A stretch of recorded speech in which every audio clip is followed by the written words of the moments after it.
que retorna para a sociedade? Então, eu penso, né? Inclusive no fórum nós estamos discutindo isso. Né? E é uma discussão difícil, não é uma discussão simples. Porque cada instituição tem as suas características, a gente vai saber perfeitamente. Porém, nós devemos pensar, né, que a nossa resposta tem que ser muito maior do que as nossas demandas. Que nós somos demandados e não respondemos, às vezes, no mesmo ritmo. E não respondemos no mesmo ritmo, nós ficamos batendo cabeça internamente. E batemos cabeça internamente por não sermos ou não usarmos a nossa inteligência, a nossa estrutura, que bem ou mal, ela existe. O que era essa universidade aqui, há 10 anos atrás, o que é essa universidade? Com todos os percalços que vocês possam ter passado. Isso para mim é um avanço. Muito significativo. Então, a gente tem que pensar um outro modelo. E esse outro modelo é o modelo que eu compactuo com ele, que é você estabelecer, né, um novo plano, um novo sistema de avaliação. Eu debati isso muito com o pessoal da CAPES. O modelo, ele não avalia o sistema, ele avalia o professor.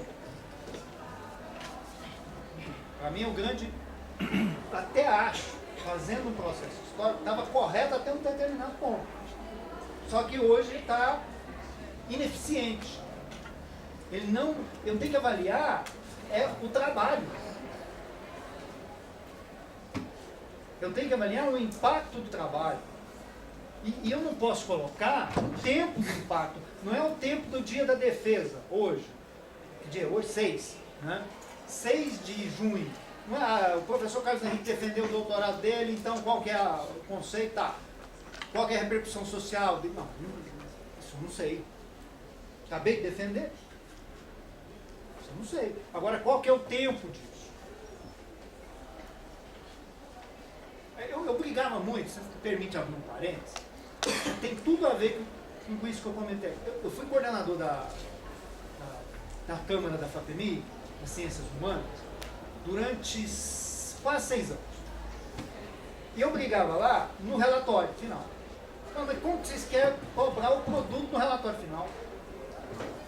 Se o projeto é 2 anos. Quer dizer, ele já tem que estar com o projeto pronto e o artigo encaminhado. Não dá para no dia lá que tem que mandar o relatório, estar com aquele produto. Às vezes, o próprio sistema trava. Aí coloca todo mundo de diligência. Tá? Aí fica em diligência 1 ano, o produto sai, acaba a diligência. Então por que a gente não cobra o relatório 1 ano depois? Para dar esse time.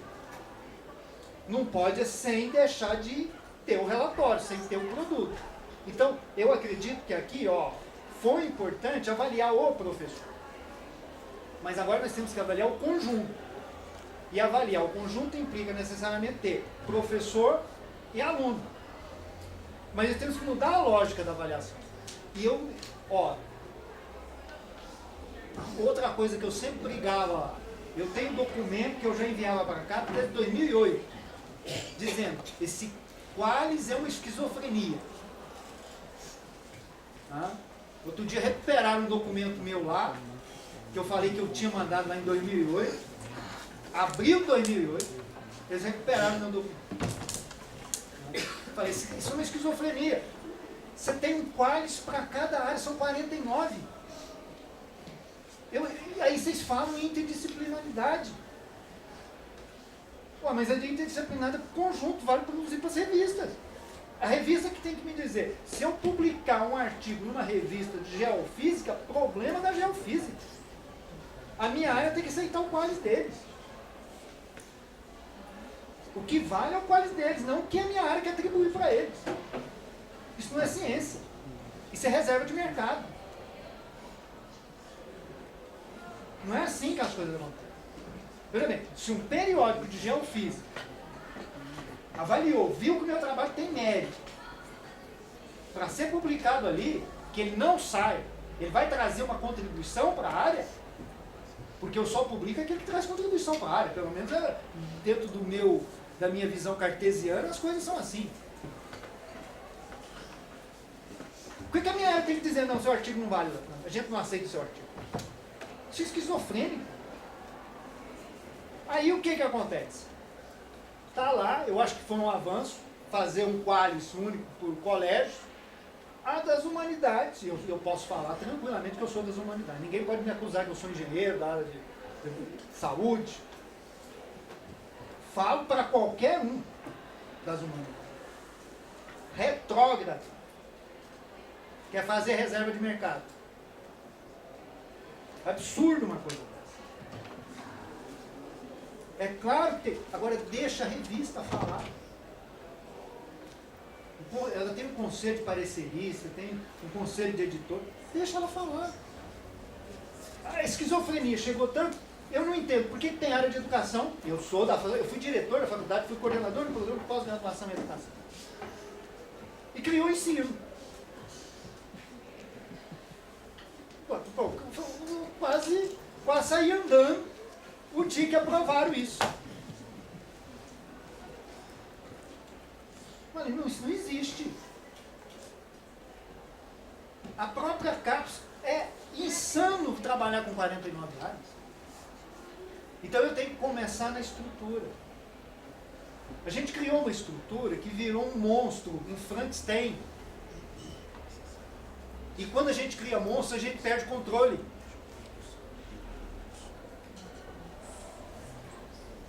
A criatura supera o criador no sentido mais perverso que existe. Não é esse sistema. O sistema é robusto, ele é grande, o Brasil é enorme, 7 mil cursos. Né? Nós formamos praticamente 30 mil doutores por ano. Não tem problema nenhum. Mas nós temos que racionalizar esse processo. Esse processo é caro para a sociedade brasileira. Eu tenho que manter quantos coordenadores de área lá? Hoje está tendo uma reunião, nesse exato momento, deve ser umas 10 horas, nesse exato momento está tendo uma reunião para tentar convencer o Colégio das Humanidades a fazer um qualis único. 2 dias de reunião. Coitado da Sônia. Não vai conseguir, eu conheço a turma. Não vai. Não vai. Aquilo ali depois que põe uma coisa na cabeça. Não vai. Mas a vida segue. Mas eu acho que já é um avanço. Só conseguiu fazer em 2 colégios. Não estou dizendo. Já avançou. Agora eles vão ver que nos 2 colégios a coisa vai funcionar melhor. Aí daqui uns 3, 4 anos, agora a gente quer. É ótimo. A vida é assim, o filho é assim, né? A gente fala pro filho, não faz. Um dia fala, pai, você tem razão, mas 10 anos depois. Assim é a vida. Aqui é a autoavaliação. A autoavaliação não é vocês se reunirem aqui e começar a fazer muro de lamentações. Autoavaliação externa. Isso eu vou deixar não. Estou montando para 2020. Dá muito trabalho. Estou 3 anos conversando. Vamos manter o planejamento de uma autoavaliação. O pessoal chegar. Eu já estou fazendo isso com a pós-graduação. Lá nós criamos o pró-acompanhamento. O pró-acompanhamento vem, senta com um grupo, discute, lava a roupa suja, me faz um relatório. O relatório é mandado para mim. Eu chamo o grupo, dou prazo, chamo a pessoa de novo. Eu acho que eu dou prazo, não é uma semana, um mês, um ano, né? Cumpro tudo que for da instituição. Tudo que ele falou, ó, culpa sua, culpa do Valder, culpa da Luísa, sua colega, diretora de pós-graduação, culpa de vocês. Vocês corrigem os erros de vocês. Né? Eu tento corrigir. Minha parte está feita. Quero a parte de vocês. Não é fácil. 53 programas, e eu faço por adesão, porque ninguém é ditador. É um trabalho de convencimento. Só que, olha só, até hoje, 9 entraram. não, 11. 11 entraram. E a gente sempre nas reuniões de conselho, né, principalmente no conselho de pesquisa e pós-graduação, a gente batia na tecla. Ó, vamos fazer. Mas aí os outros colegas que tinham feito, que no primeiro momento deu um estresse danado, né, porque é lavagem de roupa suja mesmo, e com olhar externo, eles começaram a falar, está surtindo efeito. Hoje eu tenho 18 querendo fazer. Aí tem que dar fôlego, né? Que eu tenho que organizar isso. Quem organiza é a PROREITUR. Não deixa a coordenação. Inclusive o programa podia ter feito, não entrou. Lá em Uberlândia. Não entrou. E eu chamei o atual coordenador e falou, por que não entrou? Depois a gente conversa. Aí, que é aquilo que eu acabei de falar, na UFO, em alguns programas, eu quero trazer, por exemplo, engenharia mecânica, no programa Nota 7. Eu não vou trazer uma consultoria nacional. Já estou negociando com o pessoal do programa e com o próprio Valder, né, que é da engenharia mecânica, trazer consultores internacionais, da França e da Suécia, né, para fazer uma autoavaliação. Porque a engenharia mecânica está num outro patamar. Né? A gente quer manter o 7. Manter 7 é pior do que subir de 3 para 4. É muito mais difícil. Eu não sei se mantém, mas vamos tentar ver se a coisa cai.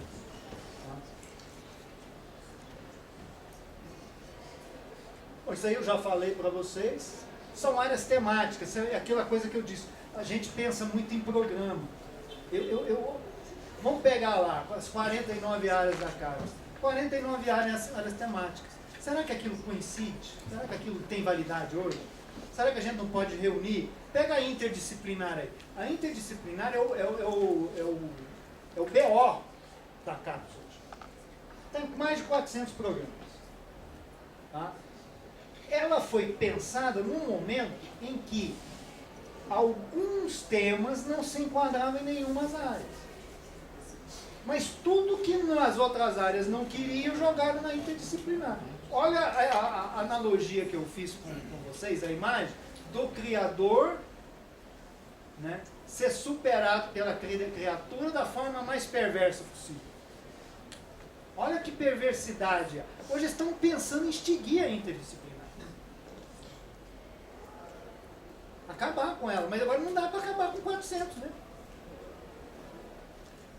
Por isso que eu estou dizendo, tem que conversar com os russos antes de tomar qualquer ação. Porque a tendência é reduzir, não agregar mais. Tem que ter argumento muito sólido e consolidado para tentar entrar lá agora. Tá? Eu acho que ela não pode acabar, mas eu acho que ela pode ser reduzida aí bastante. Agora, como que faz com os outros? São coisas que se criam e não se pensa nas consequências. Bom, essa implementação do estudo estratégico é, né, quem é responsável por aqui? Está aqui. Aqui que é o responsável. Então vocês têm que ter esse planejamento daquilo, das decisões que vocês vão tomar. Criar um curso ou criar um programa de pós-graduação é a mesma coisa que pensar em ter um filho. É responsabilidade institucional. Eu falo muito lá, sentei lá com o pessoal que queria montar um curso. Falei, espera lá, vamos com calma. Você vai montar esse curso aí, esse curso não é da unidade. Esse curso é da Universidade Federal de Uberlândia. Quem vai pagar a conta é a Universidade Federal de Uberlândia. Então, ele tem que estar no planejamento estratégico da Universidade Federal de Uberlândia. Não pode ser ações isoladas de um sonho de verão. Então vamos discutir. Não estou dizendo que é não. Mas vamos ver onde ele se enquadra, onde ele é acomodado. Senão não dá. Financiamento e recurso humano. O reitor sabe perfeitamente que isso aqui é o maior problema dele. Vai lá, bate na sala dele, no gabinete, quero técnico. Vai lá e pede lá um secretário para ele. Ele vai ficar todo feliz. Vai lá e pede recurso extra. Tem. Isso aí é o desafio. A gente vai ter que buscar. Aí eu digo, olha, nós vamos ter que mudar. É difícil no Brasil. Porque o Brasil, o sistema, ele primeiro que existe duas vertentes. Uma vertente eminentemente estatal. Financiamento todo estatal. E uma cultura no setor privado também que não tem disposição de fazer investimento. Tá? Não tem. Eu acho que a gente tem que pensar, discutir nos próximos anos uma mudança disso. Manter o financiamento, não é tirar o financiamento estatal. Manter o financiamento estatal, mas captar mais recursos no setor privado. Como? Tem que discutir. Tem que ver na legislação. A gente tem que debater. Isso independe das universidades. A universidade ela tem uma ação limitada. Ela não consegue avançar porque ela tem... O procurador dele vai falar, não faça isso. O procurador não faça isso. Então a gente tem que mudar uma legislação. E quem faz isso é o Congresso Nacional. É só lá que pode mudar isso. Então, eu até brinco muito, né? Tem bancada disso, bancada daquilo, bancada não sei, mas não tem bancada da ciência.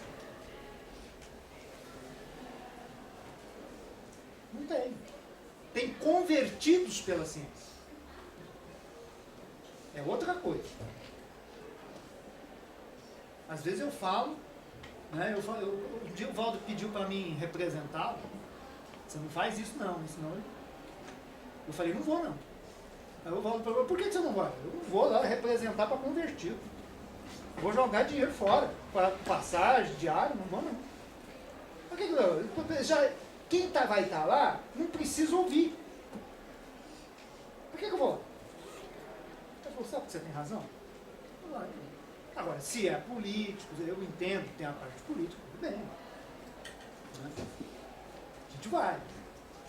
Mas, falar pro mesmo, adianta eu falar para vocês aqui que ciência é importante? Estou falando uma plateia de convertidos que sabe que ciência é importante.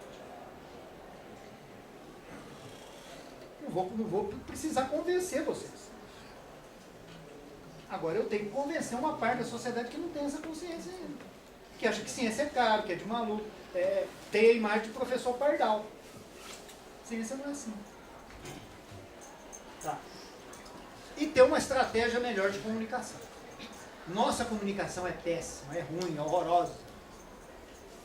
É trágica. Outro dia eu tive que ouvir uma no prédio que eu moro e ficar calado. E olha para mim ficar calado ali. Estava descendo no elevador e encontrei um vizinho e falou, agora vocês querem o apoio da sociedade, né? Você fala o quê? Porque foi agora que as universidades começaram a se mexer. E ontem no G1, eles me ligaram, eu estava no aeroporto, dei entrevista no telefone, ó. Eu falei, eu não quero uma defesa da universidade. Eu quero uma defesa da ciência. Porque se eu falo defender a sociedade, a universidade, muita gente vai pensar que está defendendo o emprego dele. Ele está defendendo aspas, o privilégio que ele tem. Agora, se eu falo, vamos defender a ciência está aqui dentro, é mais caro a sociedade. É mais caro a sociedade. Então a nossa forma de comunicação, ela tem que ser alterada bastante. Do contrário, nós vamos ficar, né, nesse dilema que já faz algum tempo.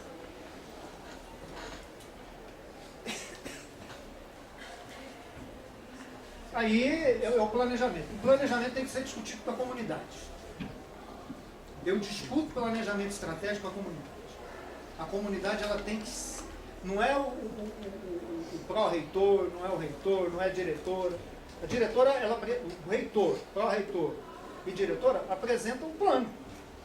Agora, o plano ele tem que ser validado por quem? Pela comunidade. Agora, a comunidade ela tem que tomar ciência de que o plano não é o eu plano. O plano é institucional. É a institucionalização de um programa de pós-graduação, não passa necessariamente pela aprovação ou na unidade acadêmica ou na Câmara, vocês têm a Câmara aqui, de pesquisa e pós-graduação, ou no consumo. Quem valida aquilo é a comunidade por meio de uma discussão. Ele tem que estar vinculado, interlaçado com o conjunto de ações institucionais que serão desenvolvidas doravante. Senão não tem sentido. Senão é perda de energia, é perda de recursos humanos. Ele nasce e não decola. Eu entendo algumas coisas e sou aberto a elas, mas fica, às vezes eu disse eu não vou defender programa 3 que é 5 vezes 3. Ele nasceu errado, ele continua errado, eu não vou fazer esse tipo de defesa. Eu posso defender os outros. Por exemplo, só para vocês terem uma ideia. Eu acho muito perverso o que foi feito, o que está sendo feito. Eu pego um programa com 2 notas. Eu pego o programa 2010, ele está perdendo. Mas o programa 2011, ele não perde. Isso é perverso. E por diferença de um ano, o que é um ano no tempo histórico? Nada. Absolutamente nada.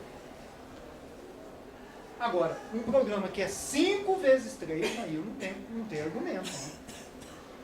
Eu vou ser incoerente com tudo que eu estou falando para vocês aqui. Incoerente e inconsequente. Então eu tenho que mudar essa lógica. Essa lógica só se faz no tempo. No tempo. Eu não faço isso assim. Desafios. Uma política de pós-graduação, né, de avaliação que esteja focada no conjunto da pós. Aquilo que eu disse antes para vocês. Qual é quem avalia? Professor. Basicamente, tudo recai nele. Professor.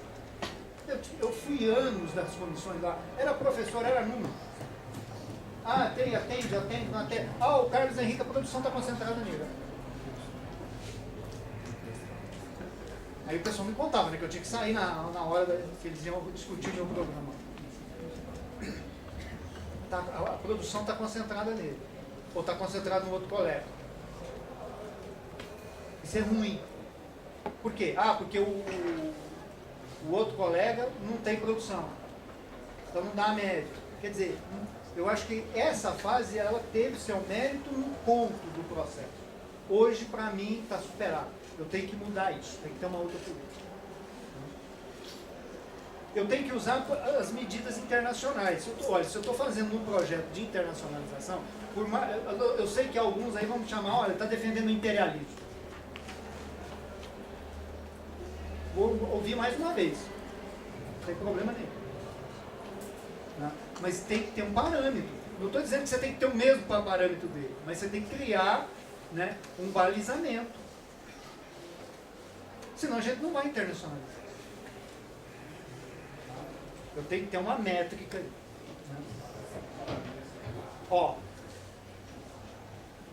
Quando o Cláudio foi meu aluno, já tem anos, tanto a cabeça dele quanto a minha já denunciam, né? Eu já falava nisso aí. Ele vai lembrar disso. Só que antes de mim, outros já falavam. E antes desses outros, os outros já falavam. Isso aí, o mundo sabe, mas ninguém faz. E quando faz, faz mal feito. Raríssimas exceções. Raríssimas exceções. Então, a gente tem que sair e tentar implementar isso aí. Não é fácil. Mas se a gente não criar mecanismos, e os mecanismos são internos, e aí interno, gente, é a coisa mais simples. Nós funcionamos na ideia das caixinhas. Isso acontece na graduação e é reeditado na pós-graduação. Pego a UF, 53 programas, cada um desenvolve lá. Aí com o print eu percebi, não, mas você está com essa ação que você pode estar conectado com essa. Aí os caras se aproximaram. Eu tenho subprojeto que tem 8 programas de pós-graduação. E se não tivesse, eles continuariam tudo, né, nas suas caixinhas, igual o armário, aqueles armários de aço, que você tem a gaveta com as pastinhas suspensas. O nosso sistema é mais ou menos isso. As gavetas com as pastinhas suspensas. Elas nunca se comunicam, elas ocupam o espaço. É diferente. Elas ocupam o mesmo espaço, mas não se comunicam. Isso é péssimo. Bom, isso aí é uma coisa que eu venho falando. Só 2 coisas que eu queria destacar aqui. A questão da internacionalização. Nós temos que caminhar para isso. Vale, região dos vales, tem que caminhar para isso. Agora ela tem que caminhar na sua vocação. Não é importar modelos. É trazer para o mundo o que se faz aqui e se faz bem feito e mostrar que isso pode estar a conexão lá fora. É assim que se faz internacionalização. Na UF nós fizemos isso. Nós falamos, nós temos isso. Nós vamos fazer isso. Nós já pegamos aquilo que nós já estamos desenvolvendo. Vocês têm muita coisa. Então vocês têm que fazer. E uma coisa que o pessoal vai jogar a cadeira, não vai jogar porque está preso aí agora, são os profissionais. Eu não sei por que isso não pegou no Brasil. Os mestrados profissionais. Os doutorados profissionais. Eu defendo, sim. Eu não defendo a distância, isso aí eu sou totalmente contrário. Mas os doutorados profissionais, os mestrados profissionais, além do mais, deixa eu dizer uma coisa. Para mim não tinha que ter distinção entre acadêmico e profissional. Para mim, quem ia dizer era a banca. Tá? Era a banca. A banca fala, ó, isso aqui tem mais um. Se a gente pegar, é só pegar as áreas. Pega as áreas de engenharia, que é mais fácil. Né? Eu vou pegar minha área de educação. Se eu desenvolvo um modelo, um desenho pedagógico, um software pedagógico de ensino de ciência, ou ensino de matemática, ou ensino de física, e aplico na escola, e aquilo ali muda a forma de aprendizado dos alunos, para mim isso é fantástico. Mas isso não é reconhecido dentro do mestrado acadêmico ou dentro do doutorado acadêmico. Não é. Não, isso aí é produto. Não, a área de educação é bem complicada. Mas, eu acho que tem que mudar a visão. E as universidades, elas têm que ter mais abertura para isso. Quem vai definir é a comunidade. Mas ela tem que criar o espaço para abertura. 2009 é aquela coisa que eu acabei de falar para vocês. Você fala para o filho, né? E o filho, 10 anos depois, te reconhece que você está certo. Em 2009 eu falei para o Instituto de História. Entra no Prof. História. Eu era do Conselho Pesquisa e Pós-Graduação. Entra no Prof. História. Não. 2019. Aprovaram a entrada no Prof. História. Mas em qual contexto? Com quais desgastes? É o filho. A mãe e o pai falam, ele não segue, o mundo ensina, 10 anos depois ele reconhece que às vezes você estava certo.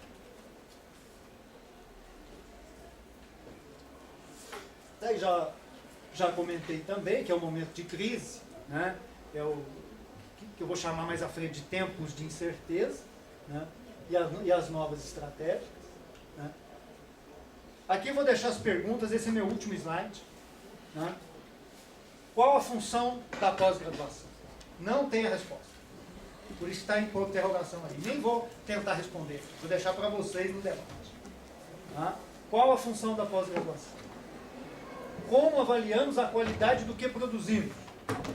Não sei. As métricas não sei se são as melhores. Eu acho que temos que avançar. Né? E por onde passa a qualidade da nossa pesquisa? Essa aí eu tenho, mas eu vou voltar nela depois. E a última. Qual a pós-graduação que queremos? Essa decisão é nossa. Interna. A gente retoma essas 4 no debate. Para mim são essenciais. Peço desculpa, reitor, se eu falei alguma coisa, né, que não devia, mas quem tem data de validade às vezes não tem bom tempero na língua. Muito obrigado, gente.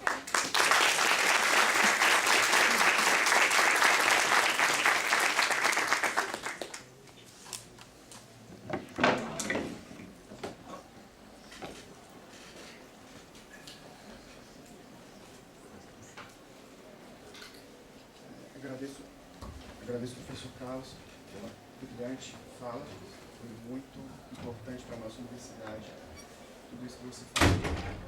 E convido a professora Tereza e o professor Luciano para comporem a mesa.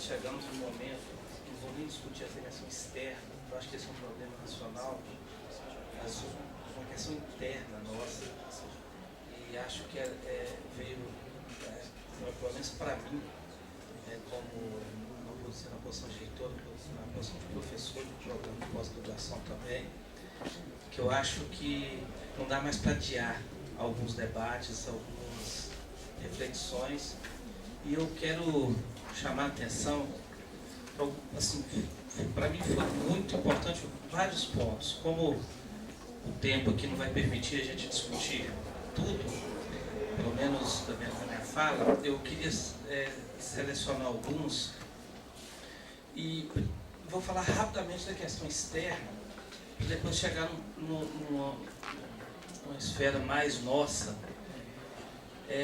Eu acho que o sistema, o senhor foi muito preciso em falar do monstro.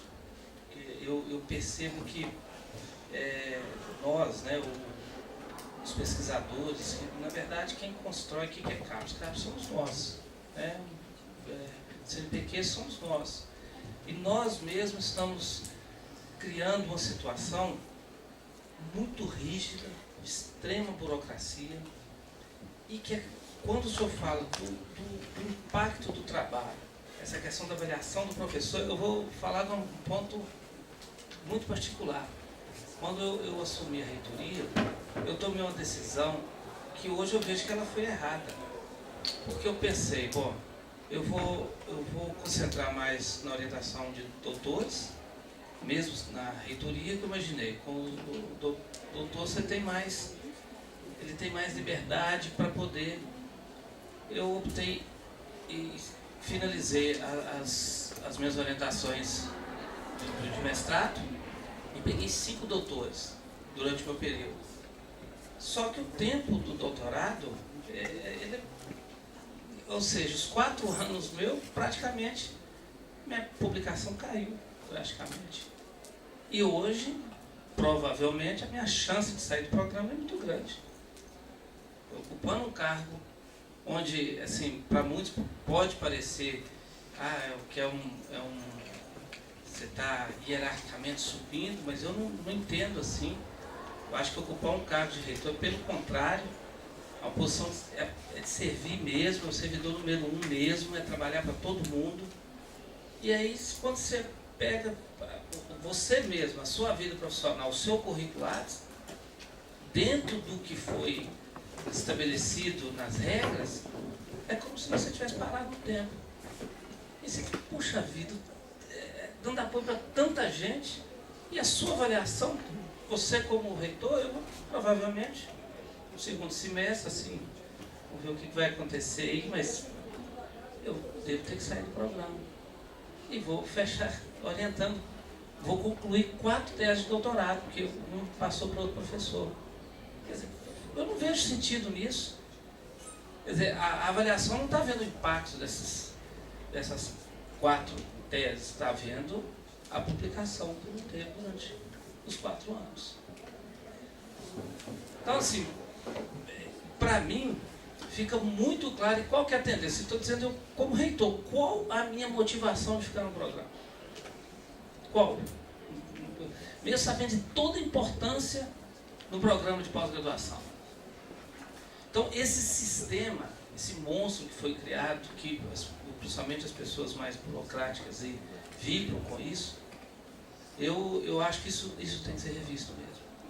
Porque acaba que você entra na pós-graduação, não deixa de ser um trabalho voluntário, vamos dizer, você não passou um concurso para isso, você pode ficar só na graduação, recebendo o mesmo salário que seu colega que está na pós, você vai dar mais aula, você acaba, para quê? Então, eu acho que esse é um ponto que nós temos que brigar muito por isso, tem que ser revisto mesmo, e focar muito na questão do impacto. O impacto para a sociedade, porque aí faz mais sentido para todo mundo. Óbvio que é o que a sociedade que financia, é o que ela deseja, ela quer o resultado. E para o próprio pesquisador, esse prazer de olhar para o seu currículo Lattes apenas, esse prazer, essa competição, isso não está sendo saudável, do meu ponto de vista. Estou falando que agora, não como reitor, não falo em nome da instituição, falando em nome de Gilciano como professor e pesquisador. Não está sendo saudável. As pessoas estão perdendo o objetivo, do meu ponto de vista, principal de uma pesquisa, que é solucionar problemas. A gente começa pelo problema. Nós não podemos começar pela quantidade de artigos que esse trabalho vai gerar. A gente começa, isso aqui vai gerar tanto. O que é isso? Perdeu a noção. Aí sim, quando a sociedade questiona o trabalho da universidade, o que a universidade faz? O que ela faz? Às vezes, vamos fazer uma autocrítica.